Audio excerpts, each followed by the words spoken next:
Rajasthan senior teacher Sanskrit education department 2022 की भर्ती आ चुकी है। मैं SR राठ नमस्कार स्वीकार करें। इस भर्ती से संबंधित आयु, योग्यता, फीस, एग्ज़ाम का पैटर्न आदि का जिक्र इस वीडियो में करेंगे। आप वीडियो में अंत तक बने रहें। तो सबसे पहले देखते हैं RPSC senior teacher Sanskrit education department 2022 में पद कितने हैं। तो कुल पद है 417, जिनका विभाजन अलग अलग विषयों में किया गया है। इसमें हिंदी के 56, संस्कृत के 91, अंग्रेजी के 21, सामाजिक के 120, गणित के 47 और विज्ञान के 82 पद रखे गए हैं। इन पे आप आवेदन कर सकते हैं।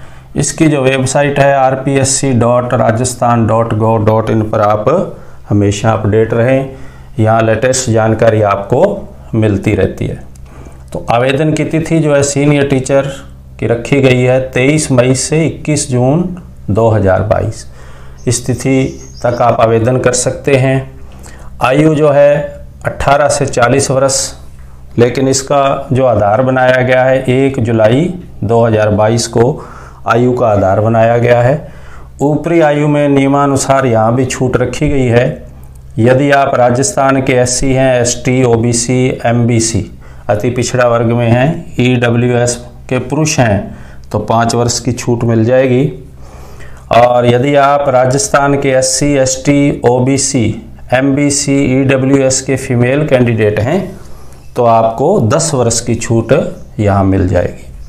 इसके अलावा सामान्य महिला जो कैंडिडेट हैं उनको 5 वर्ष की छूट मिल जाएगी। लेकिन जो विधवा है, परित्यक्ता हैं, नियमानुसार प्रमाण पत्र उनके पास है तो ऊपरी आयु की कोई सीमा उनके लिए यहाँ नहीं रखी गई है। तो ये हुआ आयु, आवेदन तिथि। अब आवेदन शुल्क का जिक्र कर लेते हैं।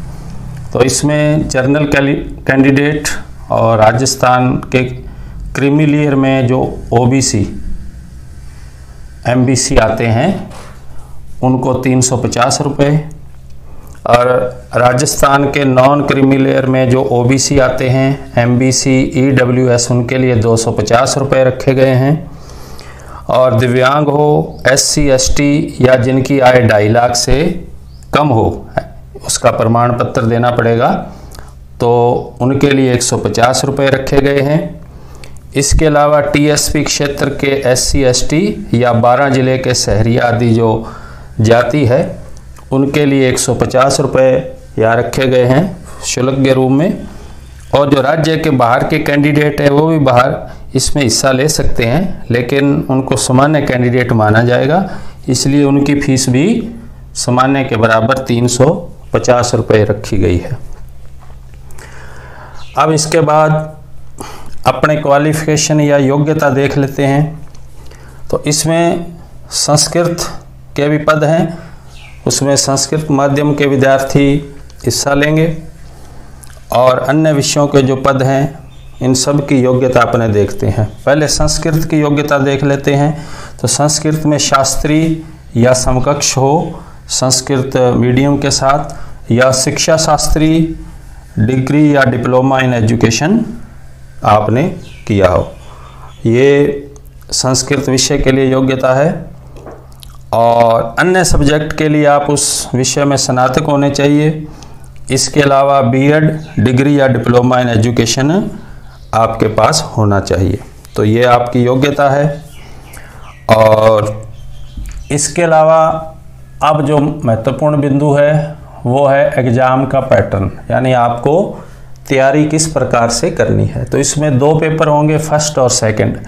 सेकंड में संस्कृत विषय के लिए जिन्होंने संस्कृत को चुना है उनके लिए संस्कृत का अलग से पेपर होगा। तो पहले पेपर फर्स्ट देख लेते हैं। इसमें 100 क्वेश्चन आएंगे और 200 अंक का होगा। फर्स्ट पेपर में 100 क्वेश्चन आएंगे और 200 अंक का होगा, और समय आपको मिलेगा 2 घंटा।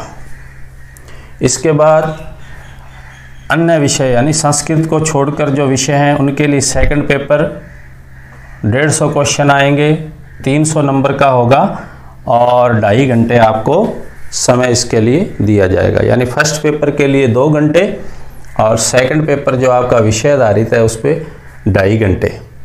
इसके बाद देखें संस्कृत विषय जिन्होंने लिया है उनके लिए जो सेकंड पेपर है उसके भी 150 क्वेश्चन ही आएंगे और 300 नंबर का होगा।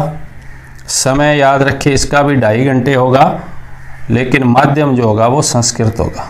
माध्यम जो है वो संस्कृत रहेगा। तो इस प्रकार से अपने एग्ज़ाम पैटर्न आपका ये रहेगा और विस्तृत सिलेबस के अनुसार आप अपनी तैयारी अच्छे से करें। अब जो कुछ 2-3 विशेष बिंदु हैं उनका ध्यान रखना है तो उनका जिक्र भी यहाँ कर लेते हैं। अब इसमें ये जो पोस्टें हैं टीएसपी और नॉन टीएसपी क्षेत्र के लिए हैं, दोनों में बांटी गई है। तो इसमें टीएसपी क्षेत्र के जो आवेदक हैं या कैंडिडेट हैं वो गैर टीएसपी में भी आवेदन कर सकते हैं, गैर टीएसपी में भी आवेदन कर सकते हैं। लेकिन ध्यान रहे आवेदन में उन्हें अपनी प्राथमिकता तय करनी होगी कि उन्हें कहाँ पे काम करना है। यदि आप टीएसपी क्षेत्र में काम करना चाहते हैं तो आपको प्राथमिकता टीएसपी को ही देनी चाहिए। इसके बाद देवनागरी लिपि हिंदी का ज्ञान और राजस्थान की संस्कृति का ज्ञान भी आपको होना चाहिए। और इसके बाद तीसरा बिंदु है कि जो फाइनल ईयर में स्टूडेंट हैं, अब जो पढ़ रहे हैं और उनको डिग्री मिलने वाली या डिप्लोमा मिलने वाला है, वो भी इसमें भाग ले सकते हैं। लेकिन उनके सामने एक कंडीशन ये रहेगी कि सीनियर टीचर भर्ती के परिणाम से पहले उनको अपनी योग्यता अर्जित कर लेनी है। तो इस प्रकार हमने RPSC senior teacher Sanskrit education department में जो भर्ती निकली है 417, उनका यहाँ विश्लेषण किया। यदि ये वीडियो आपको अच्छा लगा हो तो चैनल को सब्सक्राइब कर लें, वीडियो को लाइक और शेयर कर लें। इस प्रकार के दूसरे वीडियो को देखने के लिए चैनल पर विजिट करते रहें। थैंक्स, धन्यवाद।